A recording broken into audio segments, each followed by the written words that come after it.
Today we're making a really simple wall garland with fresh greenery I got from Old Roots Farm in Russellville.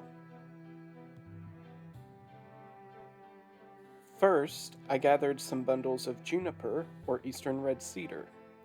Gin actually takes its flavor and name from this plant, Juniperus virginiana. I left enough string to attach the bundle to the garland later on.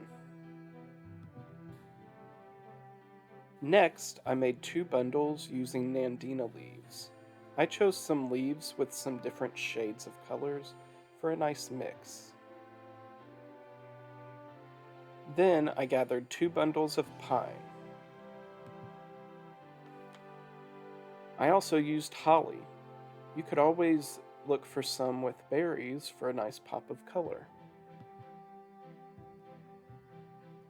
I made 12 bundles total.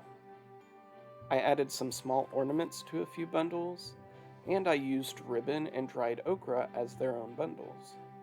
I also strung acorns and mini pine cones together. These will help break up some of the greenery. Now it's time for assembly. I started by making a loop on the end, and then I gave myself about a foot of string for hanging adjustments. Then I began tying the bundles to the string. I tied these bundles about 6 inches apart, and at the end I gave myself another foot of string and then made a loop. All that's left is to hang your garland. Thanks for watching.